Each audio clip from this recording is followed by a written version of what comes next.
Hello and welcome everybody to the Westchester Knicks post-game wrap-up alongside Ian Sachs. I'm Anthony Carlo. The Westchester Knicks a 99-98 loss to the Maine Red Claws in devastating fashion. It came down to a putback by Tim Frazier when the Knicks thought they had it won.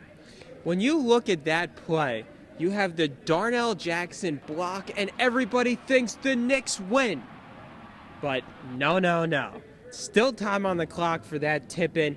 Heartbreaking loss for the Westchester Knicks. I'll tell you one thing, Ian. I didn't see it coming. I don't think anybody saw Tim Frazier coming to put that ball back in the basket, but it happened. And another thing that happened in this game was a 24-5 run by the Westchester Knicks to get themselves back into this game, making this even more devastating. In the third quarter, the Knicks, a little back and forth, but then a 10-0 run by the Red Claws, and that put the Knicks in a hole. It was an 11-point game then, and then you say, okay, this is it. The Knicks are dead in the water, having lost their two straight against a team that's 13-3. Come on, they're not coming back. But then they storm back with you, as you said it, Anthony, a 24-5 run, heartbreaking way to see all that energy, go to that comeback, but then a loss to show for it.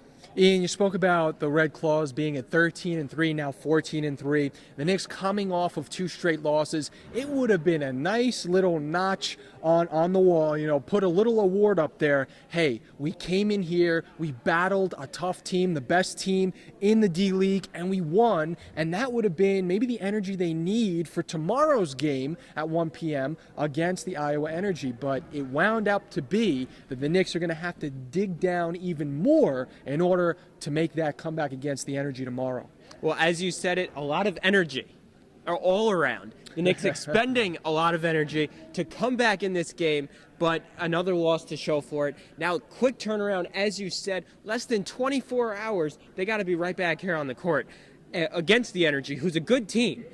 Whether the Knicks will be able to come back with that energy, I don't think so. I think they might have a little bit of a letdown early in the game and have to build themselves out of another hole. As hard as it may be to look at the positives from today's game, there were a lot of them. A couple of them, Ron Anderson Jr. and Walker Russell Jr., two new additions to this team who both chipped in to the 6 players on the Westchester Knicks who had double-digit scoring nights. But when it's all said and done, the win was not there. A big reason why it wasn't. Tim Frazier, as you mentioned earlier off the air, Ian, he was the go-to guy. The Knicks had 6 players in double figures, but no go-to guy. Frazier was the guy for the Red Claws. Tim Frazier, 24 points, 10 rebounds, 6 assists, a stat sheet stuffer tonight. The Knicks, while they had a lot of players who had good games tonight, 15 points, 14 points, 13, 10, no go-to scorer. And we heard it from both coach and the players. You need a go-to scorer when you're in these close games. And that was the difference tonight. The Red Claws had it, and the Knicks didn't. Well, with a loss that basically sucked the energy right out of the Westchester Knicks, they'll be back at it tomorrow to maybe pick up a little energy against the Energy as they host the Iowa Energy for a 1 p.m. tip right back here at the Westchester County Center. For Ian Sachs, I'm Anthony Carlo for the Westchester Knicks post-game wrap-up.